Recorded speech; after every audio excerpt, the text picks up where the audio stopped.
Hello there, very good evening and welcome to Primetime News on TV1 for the News First, where the people come first. I'm Martin Satyanesan. And I am Hashni Patirana. First up is a look at your headlines for tonight. Economic growth in Q2 surpasses projections. Sovereign bond restructuring to conclude soon. A statement from the central bank governor.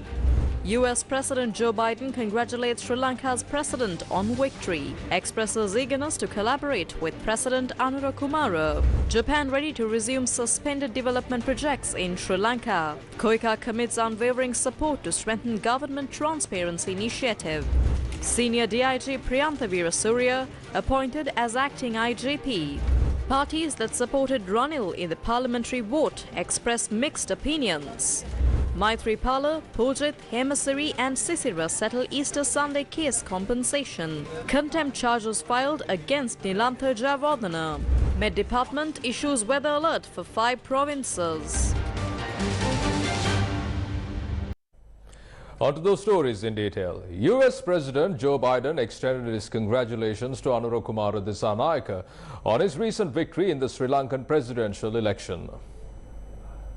US President Joe Biden highlighted the significance of the election, noting that it was conducted in a free, fair and peaceful manner, reflecting the pride of the Sri Lankan people. President Biden said, "The people of Sri Lanka chose you as their president in a free, fair and peaceful election of which they are justifiably proud." President Biden also expressed his eagerness to collaborate with President-elect Dissanayake, emphasizing the importance of advancing peace, security and prosperity in the Indo-Pacific. He said, quote, "I look forward to working with you and advance peace, security and prosperity in the Indo-Pacific," end quote. The Japanese ambassador to Sri Lanka, Mizukoshi Hideki, affirmed that the Japanese government is committed to fully supporting efforts to combat corruption and irregularities, a key priority of President Anura Kumara Dissanayaka's administration. He expressed readiness to continue close collaboration with Sri Lanka. Ambassador Mizukoshi Hideki made these remarks during a meeting with the Secretary to the President, Dr. Nandika Sanath Kumarnaika, at the President's office. He further announced that work on 11 stalled projects funded by the Japanese government will resume promptly. Accordingly, these projects include the Kandy City Water Management Project, Phase 2 of the Bandar Naik International Airport Development Project, the Terrestrial Television Broadcast Digitization Project, the National Transmission and Distribution Network Development Project, Phase 2 of the Anuradhapura North Water Supply Project, the Rural Infrastructure Development Project, the Kaluganga Water Supply Project and improvements to health and medical services. The Japanese ambassador said that the agreement encompasses the swift completion of the first phase of the Habarana-Weyanguda transmission line project and the Anuradhapura North Water Supply Project, both of which are nearing completion with Japanese assistance. He also highlighted the payments related to the recently finished Kalaniganga New Bridge construction project. The Korea International Cooperation Agency, or KOICA, has pledged its full support for the transparency initiative of the current government. This commitment was made by a delegation of high-ranking KOICA officials during a meeting with Secretary to the President, Dr. Nandika Sanath Kumarnaika, at the President's office. KOICA has also agreed to offer loan assistance for projects aimed at preventing fraud and corruption in Sri Lanka. Representatives from the agency emphasized their intention to tailor loan support to meet the specific requirements of the country. President Anura Kumara Dissanayake has appointed Senior DIG Priyantha Veerasurya as the Acting Inspector General of Police. This decision was made under the constitutional powers vested with the President. The official appointment letter was handed to him by Secretary to the President, Dr. Nandika Sanath Kumarnaika, at the President's office today.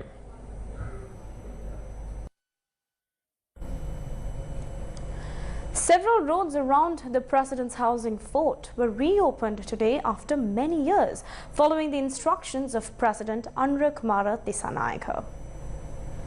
The roads were previously closed as the President's house and the surrounding areas have been designated as a high-security zone. President Anura Kumara Dissanayake has now directed the reopening of those roads for public access.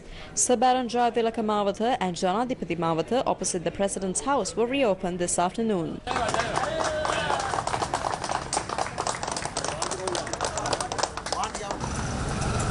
These roads had been closed for approximately 6 years. Today we are reopening only one lane, vehicular movement from Janatipati Mawatha to Sir Baron Jayatilaka Mawatha. It will take some time to open the section from York Street to Janatipati Mawatha, as several vehicles are currently have been parked on the right side. Those vehicles are being assessed and removed. I think we may able to reopen the road in both lanes within a day or two, which will significantly alleviate congestion caused by larger vehicles.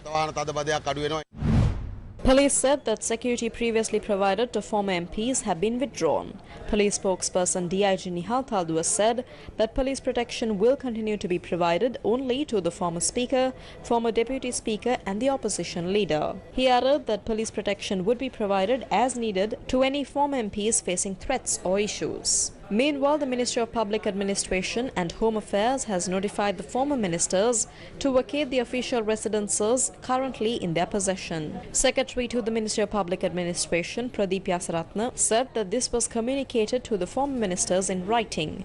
The former ministers have not yet returned the government official residences. Prime Minister Dr. Harini Amarasuriya visited the Ministry of Youth Affairs and Sports today. The Prime Minister held an extensive discussion with officials, including the Ministry Secretary, regarding future initiatives.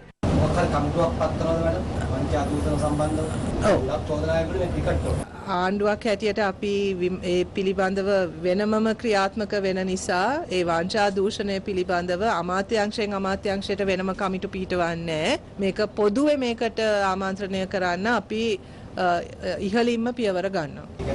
පාසල් ළමුන්ගේ උත්සවවල කිසිසේත්ම දේශපාලඥයින් කැඳවන්න එපා කියලා. මොකද්ද හැම එකටම දේශපාලඥයා එන එකෙන් තමයි එකක් වියදම වැඩි වෙනවා, නාස්තිය වැඩි වෙනවා. මේ ඉස්පාසල් දරුවනුත් එතකොට නිකන් දේශපාලන ව්‍යාපෘතියක් වෙනුවෙන් පාවිච්චි වෙන එක අපි පුළුවන් තරම් ඒ සංස්කෘතිය වෙනස් කරන්න ඕනේ. දේශපාලඥයන් හැම එකටම මැදිහත් විය යුතු නෑනේ.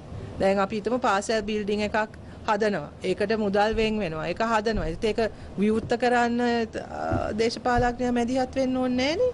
මම වැඩ කරන සියලුම නිලධාරීන්, රාජ්‍ය නිලධාරීන් මට උපරිමය සහයෝගය මේ වෙලාවේ දක්වලා තියෙනවා අපි සියලු දෙනාටම. ඒක ගැන අපි සතුටුයි. මම හිතන්නේ ඉදිරියට වැඩ කරගෙන යන්න පුළුවන්.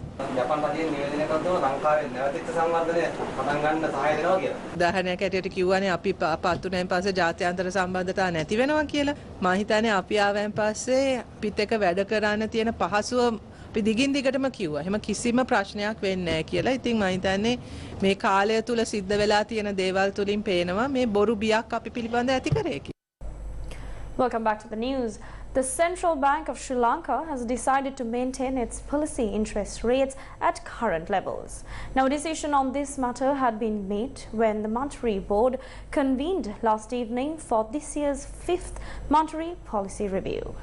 During a media briefing held today to announce the relevant decisions, Governor of the Central Bank, Dr. Nandalal Veerasinghe, responded to queries posed by the media. බබෙන්ගොඩතුමා දැන් දෙවන කාර්තුවේදී ආර්ථික වර්ධන වේගය දශම ගණනකින් ටිකක් අඩු වෙලා තියෙනවා. ඒකට හේතුව බදු ආදායම් අඩුවීමද නැත්නම් තවත් හේතු තියෙනවද? ආර්ථික වර්ධනය දෙවන කාර්තුවේ 4.7ක් අත වශයෙන් මේක මම Economic growth in the second quarter was 4.7%. I do not see it as a drop. It was greater than what we expected, especially when comparing the second quarter of last year. I do see a correlation between this and tax revenue because it has not reduced. Based on the statistics released by the Finance Ministry, tax revenue has increased.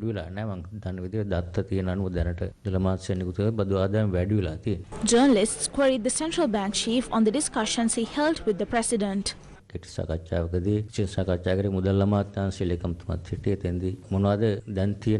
was a short discussion. The Finance Secretary was also present. We discussed contemporary matters and what needs to be done going forward, mainly regarding fiscal policy. Consolidation of reserves at the CBSL was also briefly discussed. We focused mainly on the current economic situation and short-term priority areas. It was a discussion held to gather our ideas.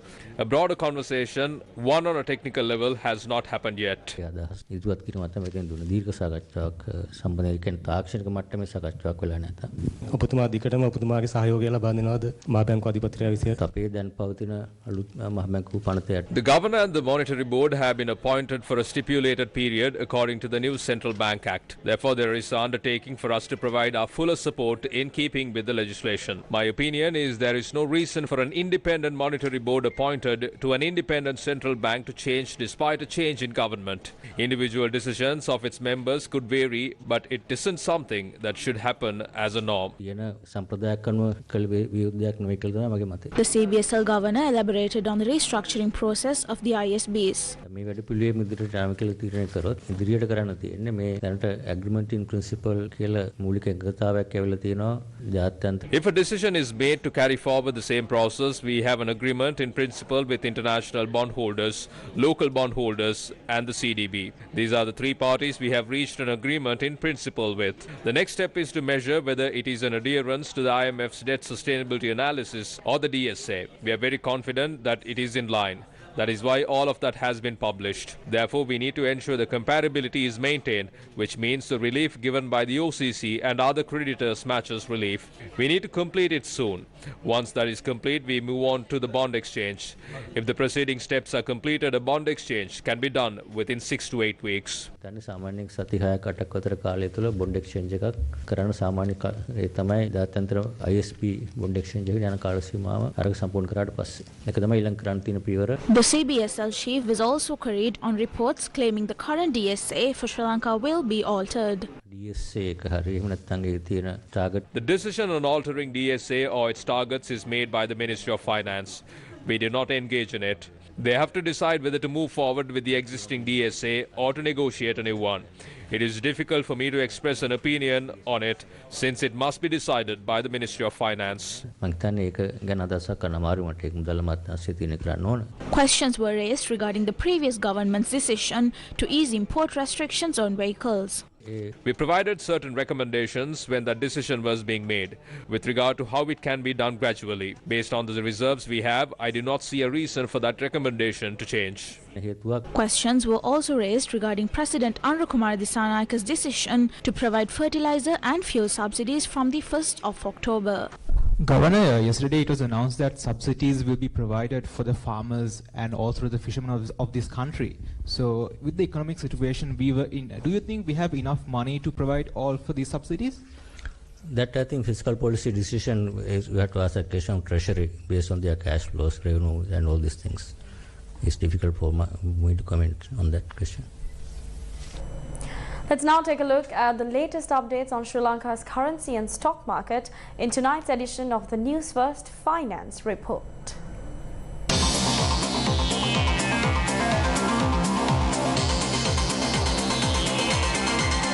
The Newsfirst Finance Report. The Colombo Stock Exchange experienced a notable increase today, with the all share price index rising by 0.87% to close at 11,773 points.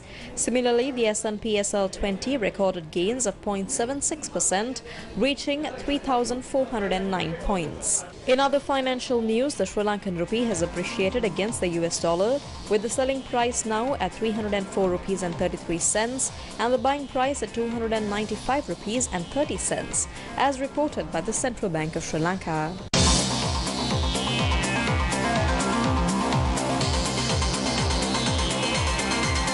The Newsfirst Finance. The Attorney General informed the Supreme Court today that contempt charges have been filed against the former head of State Intelligence Service, Nilantha Jayawardena. The Attorney General made this submission when the fundamental rights petition filed over the Easter Sunday attacks were taken up at the Supreme Court before a bench of 7 justices. The bench, presided by Chief Justice Jayantha Jayasuriya, also included Justices Murdu Fernando, S. Dureraja, A.H.M.D. Nawaz, Kumudini Vikramasinghe, Shiran Gunaratne and Achala Vengapulli. Additional Solicitor General Dileepa Piris, appearing on behalf of the Attorney General, informed the court that charges were filed against Nilantha Jayawardena due to his failure to settle the compensation of 75 million rupees over the Easter Sunday attacks as per the judgment of the Supreme Court. The Supreme Court bench determined that the respondent, Nilantha Jayawardena, has committed contempt of court by failing to comply with the Supreme Court's order issued on the 12th of January 2023 to pay the sum of 75 million rupees by the 30th of August 2023. The bench ordered that notices will be issued to the respondent. The bench ordered Nilantha Jayawardena to appear before the court on the 7th of October 2024 at 9:30 a.m. The Supreme Court ruled that former President Maithripala Sirisena, former IGP Pujit Jayasundara, former Director of the State Intelligence Service Nilantha Jayawardena, former Defence Secretary Hemasiri Fernando and former Head of State Intelligence Service Sisira Mendes violated the fundamental rights of the citizens of Sri Lanka by failing to take action to prevent the Easter Sunday attacks. The Supreme Court ordered the respondents to pay compensation to the victims. The Attorney General informed the Supreme Court that former President Maithripala Sirisena, former IGP Pujit Jayasundara, former Defence Secretary Hemasiri Fernando, former Head of SIS Sisira Mendes have all settled compensation. The petition will be taken up again on the 7th of October. When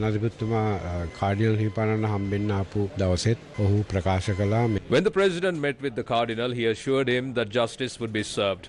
We do not believe that he or his administration are connected to this conspiracy, unlike other political parties. We are confident that the President will uphold his promise. It is crucial for the country, not just for us, that citizens feel assured that when crimes are committed, those responsible will be held accountable and justice will be delivered. It is evident that this situation is a political conspiracy, and this presents a significant opportunity to demonstrate that the rule of law is established in our nation. I believe the President must fulfill his duty and responsibility in this matter. While we cannot make predictions, we will not relent in our pursuit of justice.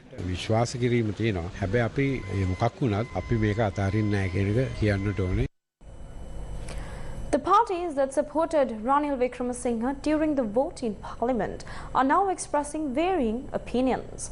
One group advocates for competing alongside the Samagi Janapala Vegya, while another group believes a left-wing alliance is necessary. The parties that supported former President Ranil Wickremesinghe convened today at the office on Flower Road, Colombo. Following these discussions, several members of the United National Party revealed their readiness to collaborate with the Samagi Janapala Vegya in the upcoming elections. Regardless of their base, the UNP and the SJB consist of the same group of people. To turn numbers into reality, it's clear that the SJB and the UNP need to reach some sort of agreement. Ruwan Wijewardena discussed this yesterday, and I believe a group is planning to meet with the leader today. We have expressed our intention to participate in the elections as part of the broad alliance led by Premadasa and his team. However, there are calls for a change in our party's internal leadership, which our majority opposes. එතකොට මේ ලාංඡනයක් වෙන්නේ පොදු ලාංඡනයක් නෑ මං එහෙම දන්නේ මම දන්නවා තුමන්ලා සාකච්ඡා කරනවා අවසන් තිද්දුවක් අද හොයට ලැබෙයි ඉතින් අපි බලමු මොකද වෙන්නේ කියලා ඒ කියන්නේ නෑ සාකච්ඡා There are certain conditions in place. I'm not sure if they will agree to them, but at the moment I can say that they are still considering all options. In my view, unity among everyone is the best approach. However, if each group insists on presenting their own agendas again, that will create problems. If the opposition cannot come together for the sake of the country right now, it may be better to leave it to Anura.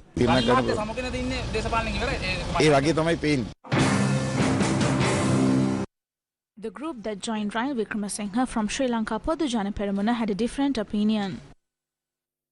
Sajith මහත්තයත් එක්ක යන්නද හදන්නේ ගමන නෑ අපි සජිත් එක්ක නෙමෙයි අපි අපේ වාමාංශික බලවේගය ගොඩනගාගෙන ඉදිරියටත් කටයුතු කරන්න අපි බලාපොරොත්තු දැන් UNP එකයි සජබේ සාකච්ඡා යනවා කියලා කියන්නේ ඉතින් ඒක හොඳයි ඒගොල්ලන් එකට හිටිය කාණ්ඩේනේ එතකොට ඔබතුමාලා ඒකේ නැද්ද නෑ අපි එතන නෑ ඒගොල්ලන් කතා කරගන්නවා අපි ශ්‍රී ලංකා එකයි පෝට්ටෙන් ආපු කණ්ඩායමයි මේ වෙනකොට සාකච්ඡා කරන්නේ පුළුල් සන්දානයක් හදන එක ඒ කියන්නේ දැන් පාර්ශ්ව තුනකට කැඩෙනවා නෑ එහෙම එකක් නෑ ඉතින් ඔබතුමාලාට මං කියන දේ තේරෙන්න ඕනේ පුළුල් සන්දානයක් හදන්න උත්සාහයක් කරනවා අවසානයේ හෙට දවස තුල තීන්දුවක් ගනී. Former MP Imtiaz Bakir Maka has been appointed as the chairman of the Samagi Janapala Vegya. Former MP Kabir Hashim has been appointed as the general secretary of the Samagi Janasandhane for the year 2024. The documents related to these appointments were handed over to them today by the party leader. National Executive Member of NPP Vasantha Samarasinghe expressed his views at a media briefing held in Anuradhapura today regarding the issuance of licenses for liquor stores recently. The excise department is always issuing license for liquor stores. Recently, many licenses have been granted to various bars and some individuals paid in advance. We showed you this. When it was mentioned that the bar at Eldermount was registered in the name of the former Deputy Speaker's brother, the Deputy Speaker held a media briefing saying that he had no connection to it. If it's wrong to have the bar registered there are 3 more bars in Katharagama that should also be shut down. Wow, it's evident that he is trying to cover up something. We have information on 29 such bars and we will disclose this moving forward. To possess one of these bars, a commission of over 20 million rupees has been paid to the excise department. We have voice recordings of those who made the payment and the addresses of these bars are available. A few licenses have not been issued without payments being made. Bars have been opened without paying the dues owed to the government. Both Ranil Wickremesinghe and Sajith Premadas's governments are involved in this. Licenses were granted to Sajith's party at the instruction of Ranil, and Sajith's party sold the licenses and used the money for election expenses. Moving forward, we will expose the mafia related to these bar licenses with clear information. We will take action to recover the dues owed to the country from the bar license that should have been collected. If there are unnecessary bars registered in certain areas, we will definitely intervene to make the necessary decisions to remove them. අනවශ්‍ය තැන්වල දාලා තියෙන bar තියෙනවා නම් ඒවා ඉවත් කරන්නත් අවශ්‍ය තීරණ ගන්න අපි අනිවාර්යෙන් මැදිහත් වෙනවා. Chairman of the Citizens Movement Against Fraud, Corruption and Waste, Jamani Kamantha Tushara, filed a complaint at the Commission to investigate allegations of bribery or corruption today over the misuse of government vehicles. 833 luxury vehicles have been acquired by the President's office using people's tax money. Among them, around 20 vehicles have reportedly gone missing by 2022. Former presidents and officials have provided these vehicles as bribes to their close associates and those who support their government. And when these vehicles are given, drivers are also assigned to them and fuel is also provided. All these details are documented in the records of the President's office.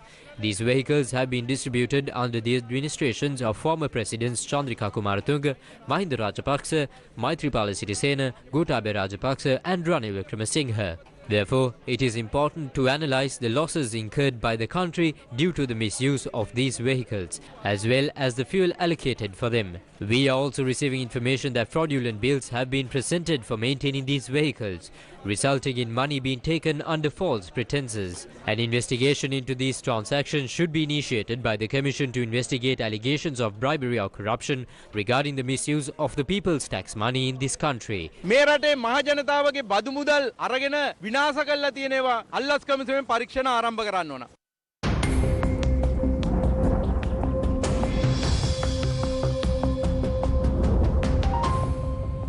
The Met Department forecasts that 5 provinces may experience strong lightning with thunder showers tonight. The North, North Central, Uva and Eastern provinces may experience strong thunder showers and lightning. The Mathura District Disaster Management Centre said that heavy showers since last night have caused the water level of the Nilwala River to rise to a minor flood level in Panadugama. Due to heavy showers experienced in Mathura since last night, many areas including Mulatiana, Deyandara and Makandura were inundated this morning. This was the situation in Makandura today. Low-lying areas and roads in Makandura and Ransagoda were inundated due to the overflowing of the Urumutoya and the Kiramaroya. Deyandara along the Hakmuna Mulatiana road was also inundated. Panadugama along the Akurasa Siembalagoda road was also flooded due to showers experienced in the upper catchment areas of the Nilwala River. Low-lying areas in the Akurasa, Aturulia, Malimbada and Kamburupite divisional secretariats will face the risk of flooding if heavy showers continue in the coming days. Due to the rising water levels of the Nilwala River and the Kirimaroya, I urge residents to remain vigilant. The Disaster Management Centre has deployed 25 boats and 23 locks throughout the district. The Navy headquarters has also been informed to provide necessary assistance in case of emergencies. අවශ්‍ය වුවහොත් ලබා ගැනීම සඳහා නාවික හමුදා මූලස්ථානයේ දැනුවත් කරලා තියෙනවා. අවශ්‍ය බෝට්ටු නාවික හමුදා බෝට්ටු පහසුකම් ලබා ගැනීම සඳහා.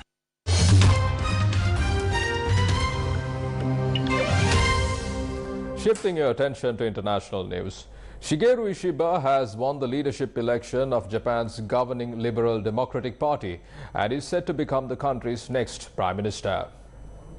Shigeru Ishiba, Japan's former defense minister, is set to become the country's next prime minister after winning the ruling Liberal Democratic Party's leadership election today. A total of 9 candidates participated in the first round of the leadership election for Japan's ruling Liberal Democratic Party. Shigeru Ishiba secured victory in a runoff against Sane Takaichi, a prominent nationalist figure who would have been Japan's first female prime minister. On Tuesday, Fumio Kishida and his cabinet ministers will resign. Shigeru Ishiba, after being formally elected in a parliamentary vote, will then form a new cabinet later in the day. Actress Dame Maggie Smith, known for the Harry Potter films and Downton Abbey, has died at the age of 89. A legend of British stage and screen. Actress Dame Maggie Smith won 2 Oscars during her career, for The Prime of Miss Jean Brodie in 1970 and California Suite in 1979. She had 4 other nominations and received 8 BAFTA awards. In the Harry Potter films, Dame Maggie played the acerbic Professor Minerva McGonagall, famous for her pointed witch's hat and stern manner with the young wizards at Hogwarts. In hit ITV drama Downton Abbey, she played Violet Crawley, the Dowager Countess of Gratham, the Grand Matriarch who excelled at withering one-liners through the show's 6 series. Some of her most memorable roles include the 1985 Merchant Ivory film A Room with a View, in which she played the chaperone Charlotte Bartlett, accompanying Helen Bonham Carter's Lucy Honeychurch to Italy. The role won her nominations for an Oscar and a Golden Globe. Dame Maggie Smith's illustrious career has left an indelible mark on both stage and screen, showcasing her extraordinary talent and versatility. Her sharp wit and remarkable presence will continue to inspire and entertain for generations to come.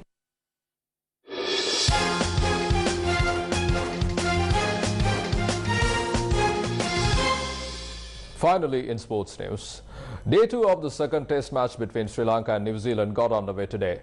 Batting first, Sri Lanka declared their innings for 602 runs for the loss of 5 wickets. At the close of play on Day 2, New Zealand batting in their first innings were 22 runs for the loss of 2 wickets. The match is being played at the Galle International Cricket Stadium.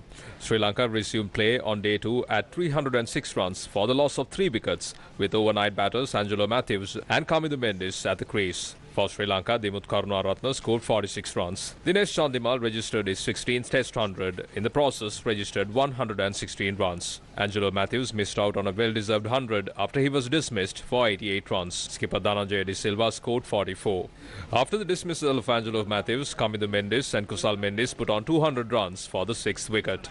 Kusal Mendis registered his 10th Test 100. In the process, was unbeaten on 106 runs. Kamindu Mendis scored an unbeaten 182 runs. His 5th Test century also became the fastest to 1,000 runs in 75 years. Reaching this milestone in 13 innings, Kamindu Mendis matched the pace of Don Bradman, who is regarded as one of the greatest batsmen in the history. This is also the highest number of runs scored by Sri Lanka against New Zealand in a Test match.